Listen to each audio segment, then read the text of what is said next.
And remember, just so everybody's tracking with this podcast, right now we're only talking about the security registration. This has nothing to do with firearms. We can touch on that towards the end of this. I'll explain how firearms fit into this because you heard me say armed versus unarmed SORA. So the training is the same as this. When we start talking about, after Anthony's questions, we'll start talking about what the difference between armed and unarmed. This is Corey Jones with the Be Ready with Safety Man podcast. Join us every week for a new podcast. Follow us everywhere podcasts are played and on YouTube. Be Ready with Safety Man. This is Corey Jones.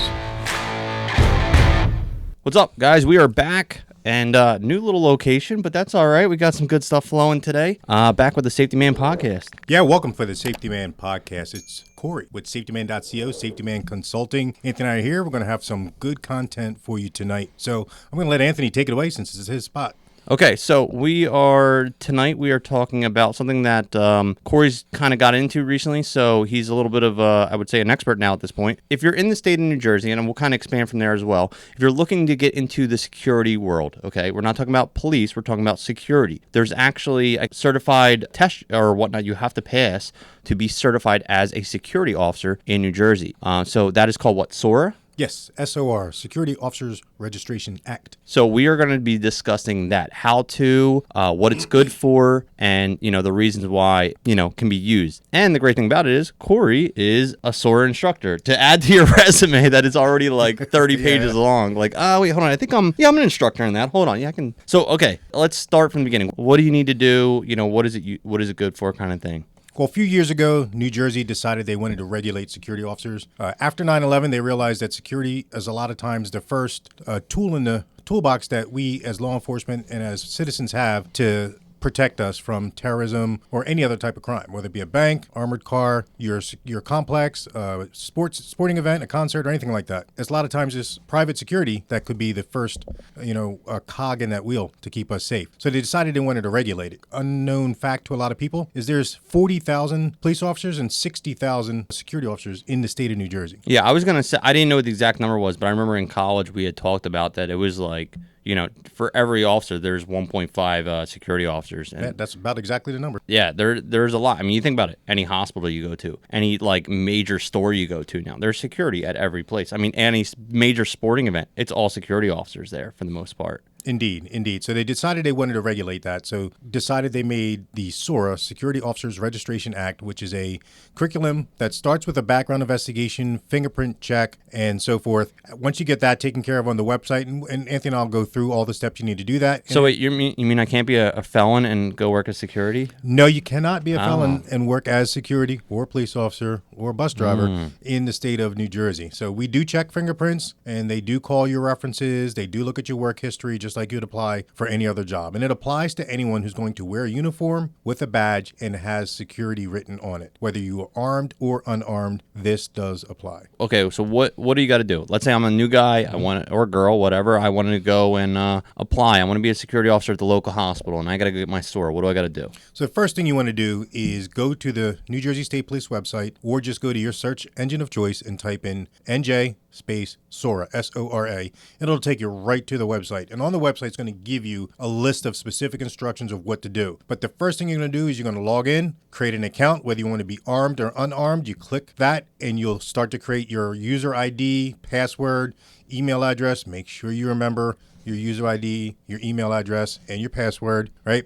Get that done, and then it's going to walk you through steps. You're going to answer questions. There is a fee, of course. Anything that you do with the state is going to have a fee. There's always a fee in New Jersey. There's always a fee. I think it's like $35 for the unarmed and $75 for the armed card. Then once you do that, it's going to tell you have to go get fingerprinted. Then you're going to go to a private company called Identigo, which is the same place you get fingerprinted for a firearms ID card or passport or TSA pre-check or anything like that. You'll have to go get your fingerprints done. And then once the state completes your background investigation, they get your fingerprints back. They'll approve you that once you get your training, you can get your SORA card. So after you get that all done and you get an ID number, you can then reach out and find a qualified SORA instructor. Again, I am one, so you can contact me if you're in this area, South Jersey, and then we can set you up for a class to get that done. And the initial class is 24 hours. Whether you're armed or unarmed, it's the same class. It's 24 hours. Okay, so what's that, like 2-3 days worth of material? Yes. Okay, yeah. Mm-hmm. So you're looking at 3 days probably of material to go through all the class stuff. I'm going to put a link link in the description to the New Jersey State Police. I know on some of our other videos for like how to apply for a permit in New Jersey, I put the link in there. People thought that was very useful. So I'm going to make sure I put the link in there. Awesome. I had some questions too that I was going to go through. So the New Jersey State Police is the one that does, I guess, the background check once it's already through, and they send you a thing that says you're clear to move on to the next step. I'm assuming. Yes. Okay. Yes. My other questions were this, just like as a someone that I'm not completely familiar with it, and I'm sure other people have these questions as well. Is this good in other states? No, it's not. SORA is only good for New Jersey. Each state that you're employed in will have its own security training requirements. Some are more stringent. Not many are more stringent than us. Some are equally as stringent, and some are much less stringent than New Jersey. Like in Pennsylvania, you have Act 235. It's called a 235 card in Pennsylvania, where you want to carry a firearm while you're working as a security guard or an agent in Pennsylvania. Now, a lot of people do, because Philadelphia is so close to New Jersey and there's a lot of interstate transfer, is they will get both certifications. That's what I was going to say, yeah. Okay. That's what I was thinking. I was like, we're right over the river, so I'm assuming there's a lot of people. Same thing with up in New York. Yes. So you would have to get you had to get certified in each state for those things. Yes. Yes. And remember, just so everybody's tracking with this podcast, right now we're only talking about the security registration. This has nothing to do with firearms. We can touch on that towards the end of this. I'll explain how firearms fit into this, because you heard me say armed versus unarmed SORA. So the training is the same as this. When we start talking about, after Anthony's questions, we'll start talking about what the difference between armed and unarmed. So my other real question was, next two questions. What should someone expect to go when they go through the training in the class? What are, people get freaked out when they hear training and they hear classes, they hear tests. There's a lot of people there that start getting freaked out. They go, they start getting anxious, start getting worried. What should someone expect coming to like a 3-day class? So the 3-day class that we do is all classroom. It's all death by PowerPoint. I do my best to kind of break it up with stories and, ask questions. So bring your caffeine is what you're saying. Yeah. Caffeine levels high, urine levels low, always. Always. But I do my best to try to make it interesting. I answer questions. I ask questions, ask for personal experience and stuff like that. But it is 24 hours. We're going to talk about terrorism, going to talk about how to write reports, going to talk about interacting with people verbally, going to talk about different ways to do your patrol, burglary prevention, alarms, cameras, CCTV, all those different things we're going to talk about. Gangs, identification with gangs, drugs, morals and ethics and everything, and how to be that way. We touch on first aid, stop the bleed, CPR, drowning prevention, electrical prevention, fire control, all those different things we talk about to try and give you a broad idea of the different things that security officers may be tasked with doing. And then what will happen is the agency or company that you get hired by will likely have specific training based on what assignment that you are going to be doing for that company. So this is just a basic thing, like a police academy is a basic thing. And then when you go to the agency that hires you, they have what's called field training officer or agency training, which will be specific to the way that agency does things. And that's the same thing with security and SORA. Okay. So the other question I had was, as a retired police officer, you still would have to go through this program, correct? Yes, as a retired police officer. What we try to encourage police officers to do is that last year when they're about to retire, you can kind of call one of the security officers up, and we can, there's different ways we can get that class done a lot easier for an officer who's still active duty. Because even as an active duty police officer, if you're going to work off duty, not through your agency, but on your own, you do have to have this SORA card, even if you're still an active duty police officer. Because although they don't recommend that active duty police officers work in a security profession off duty unless it's through their own agency, because of the liability there. Yeah. It's like, are you acting as your police officer, or are you acting as a security officer for the company? Yeah, that can become confusing. I can see how that could be an issue. You don't want to cross those streams. Yeah, don't cross the streams, right? As Peter Venkman says in Ghostbusters, don't cross the streams. Yeah, so that was kind of like the basic questions that I had, just as like random. If someone's watching at home and they have questions, drop the comment below. We will answer the question. Corey will make sure that we, get a correct response for you. Again, this is only in New Jersey, so we won't be completely familiar with other states, but we can look into it for you and try to figure out, what's going on. So moving on, armed. What's the deal with that? So unarmed, armed is the same 24-hour training. Okay. If you go to an agency. And the same fingerprints, I'm assuming, or no? The same fingerprints and everything, so you only have to get your fingerprints done once. Okay. We recommend you spend the extra money and go for the red card, the armed card, because, again, this is New Jersey. So this is going to sound confusing because it took a while for all of us to understand it in the class. Here we go. Hold on. You're going to have to watch this a couple times. Here we go. You're going to hit rewind, whatever you need to do. You get your red card, which means that you are qualified when you complete the additional steps to carry a firearm. You get the yellow card, which means that you are certified and qualified to be unarmed security. officer in New Jersey with SORA. So if you get the red card, that means that then you can get hired by an agency. They can authorize you to carry a firearm. So then there's a couple more steps. That agency has to then go to their local court and police department and get a letter from a judge to say that you're authorized to carry a firearm on duty in uniform. On duty in uniform while working. Not driving home, not on the street at 7-Eleven at 4 in the morning. Right. Only while you are working. On duty, in uniform, while you're working on post, okay? And then you have to qualify. You have to pass the New Jersey Attorney General's qualification course the same way that all active duty law enforcement officers have. And one final thing that I want everybody to remember, before you go out and buy a gun and buy a holster and buy all these cool things, thinking that you're going to do that, wait till you get the actual job and the training, because there's some other things that we talk about as far as different types of holsters and gear and vests and all those different things. Ask your instructor those questions, because your instructor 99.999% of the time is going to be a retired law enforcement officer, and they're going to be able to direct you to the best things based on your training and experience and the type of situation you're going to be working in. So I shouldn't get the cross-draw vest, double gun, detective pull out the trigger. I mean, if it's going to be a high profile, you want to scare people or freak them out, then maybe that's good. But generally, when you're wearing a security guard shirt standing in front of a hospital, you probably want a level 3 retention holster. Yep. And some good nylon web gear. So, okay, other questions. Qualifications, I know you kind of touched on it. Is it the exact same one that the police officers use? Yes. It's the same exact qualification? Yep. Okay.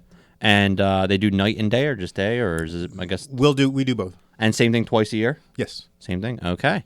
Well, yeah, you're carrying a gun. It's the same qualification course that law enforcement has. Gotcha. And so I can do that for you also. The way I'll do it is if once you get your red card and then you get hired by a company and then you get everything else done, just let that company know that you can come right back to me. It only take an hour and a half. We'll go to the range. If you need practice beforehand, let me know. If you don't think you'll be able to qualify, let me know. We'll get to the range. I'll get you right so you can pass the qualification course. Yeah, and it's good to get training anyway. I mean, because here's the thing, especially if you're getting new at this, maybe you shot a couple times with your friends, you're going to be doing this twice a year. And it's going to be a requirement to pass this to keep your certification going, especially with these companies. And I know now, I just looked at different things, and I've talked to a couple people that are actually looking into that field now. I know you trained one of them.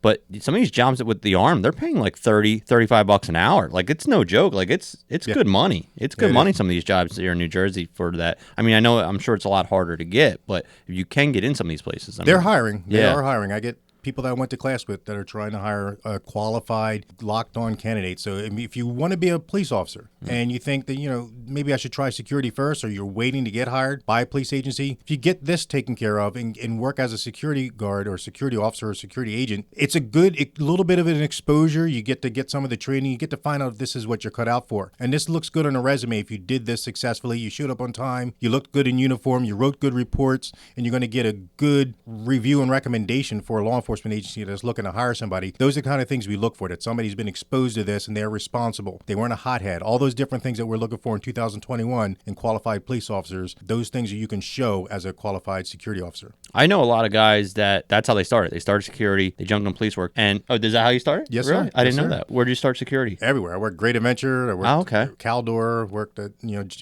James Way, a couple of different stores, Clover, which used to be right around here. Yeah. Sentiments and Clover. I know a lot of my friends, they actually, got tight with the police department because a couple of them were working, I want to say, I'm going to probably say it's wrong, but maybe Macy's or something like that, and they were doing the loss prevention. Yes. So they're calling the police every week. So they got to know these guys on first name basis.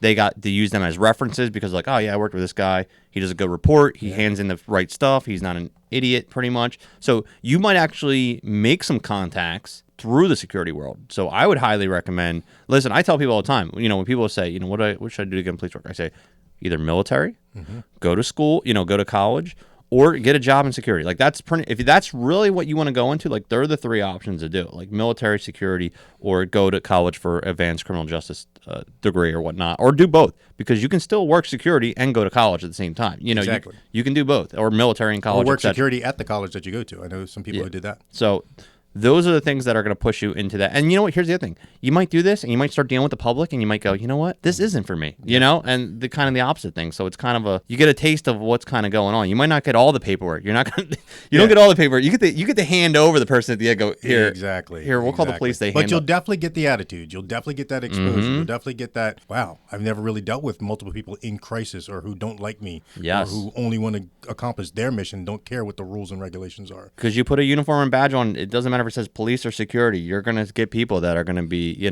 they see a uniform and they just do not like it. So, exactly. But you'll get the opposite too. You'll get people that do like it. So there's, both sides of the coin there. So, yeah. Anything else? That was kind of the questions and ideas I had as like an outsider. Yeah, those are the most common questions. Red card, yellow card is confusing. Like I said, it took us a while. We were in class and we must have asked the trooper who was teaching it 3 different times. Like, so wait a minute, do I need a red card? And all these different things. If you're a police officer listening to this and you haven't retired yet and you think you might want to work as a security officer, again, reach out to me. If you're still working, reach out to me. I'm not winking, I'm not nodding, but just reach out to me and we can get you taken care of before you retire. It makes it a lot easier. I did have one more question. How long is the card good for? Is it good for life? Or 2 years. 2 years. 2 years. Then you got to do an 8-hour recertification course. Oh, that's not bad. Yeah. So, can you teach recert class? Yes, I can. Oh, okay. Teach So, everything. 8 hours. That's easy. By the time you get your sandwich and your lunch, it's done. Yeah, You're done. You're good. So, all right, that's cool. So, there you go. If you guys got questions, make sure you drop a comment below. Make sure you follow Corey on all his stuff. Where should we check you out? Safety Man CO, Safety Man CO, Safety Man CO, everywhere you go. All right. So we'll see you guys on the next podcast. Thank you very much. Be safe and stay ready.